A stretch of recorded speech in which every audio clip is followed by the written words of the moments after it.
Kumail Nanjiani, the big sick, Silicon Valley, is in charge tonight. But first, Alec Baldwin as Donald Trump giving an address in a hangar. This week, he explains, he's been reversing everything Obama did: Obamacare, the nuclear deal with Iran, and we're ripping out all of the vegetables in Michelle Obama's garden and planting McNuggets.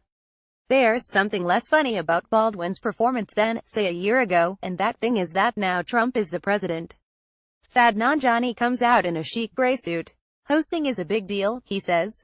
As a kid, my whole family in Pakistan would get together on Saturday night and watch Star Trek, since SNL wasn't available. His monologue on racism is nimble and acute.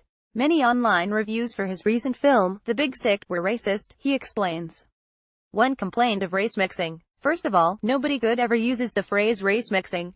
Even if someone said, "I'm pro-race mixing," I'd be like, "Are you an undercover KKK dragon?" His real gripe with racists, he concludes, is their ignorance. If the racist person tells him to go back to Pakistan, which was part of India until 1947, and is now home to the world's largest salt mine, then I'd be like, that guy seems to know what he's talking about, I'll pack my bags. Next is a game show sketch, Bank Breakers, that is so dull and unfunny it doesn't feel worth writing about except to say it existed. There follows an Anderson Cooper mashup. Alex Moffat is Cooper, who ventures out on a dark night in a jaunty yellow rain slicker and finds Kellyanne Conway, played by Kate McKinnon, in the sewer. She wants him to put her back on TV, to spread her alternative facts. Puerto Rico actually was worse before Hurricane Maria, and the hurricane did blow some buildings back together. Then, she turns into Hillary Clinton, lures Cooper into the sewer and bites his arm off.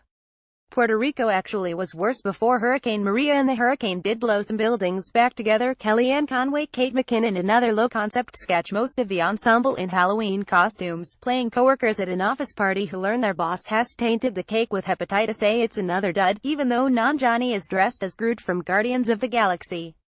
Last week, the show was slammed in the press for ignoring the Weinstein story. Now, it begins to make up for it.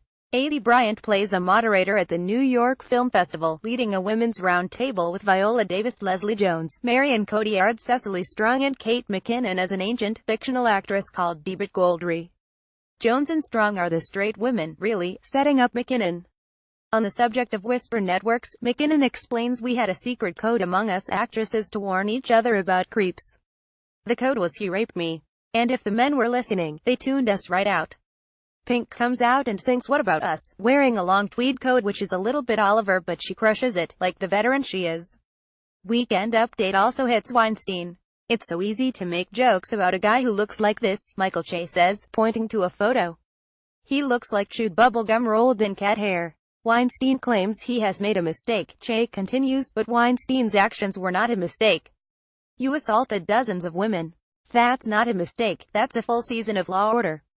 Colin Yost talks about the president's week of ridiculous things. The executive order undercutting healthcare brings the number of things Trump has destabilized up to all of them.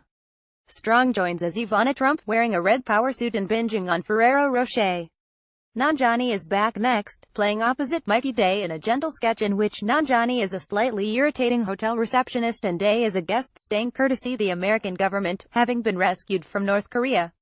It's a hilarious setup. It's not really hilarious at all. Nanjiani is a little bit wasted here.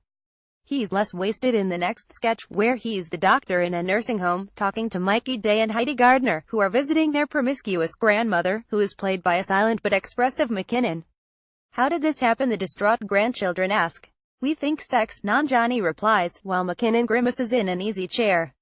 Pink comes out again to sing "Beautiful Trauma." She's wearing a metallic pink puffy vest over a dress that seems to be made out of a Thai flag and an old plaid blanket. I know, it doesn't make sense, but that's what she's wearing. They save the best sketch for last. Nanjiani plays a Pakistani call center worker dealing with American customers and bullied by his colleagues. Strong plays noted anti-bullying campaigner Melania Trump. They're brought together by her online shopping addiction, and he becomes her confidant, dream journal, and one true friend. Their friendship culminates in Melania paying a visit to the call center and shouting at the bullies. "I should go before they find out that I'm not asleep," she says, wistfully. The camera cuts to a maid discovering her bed stuffed with handbags. It's a surreal conclusion fitting for a surreal week in America.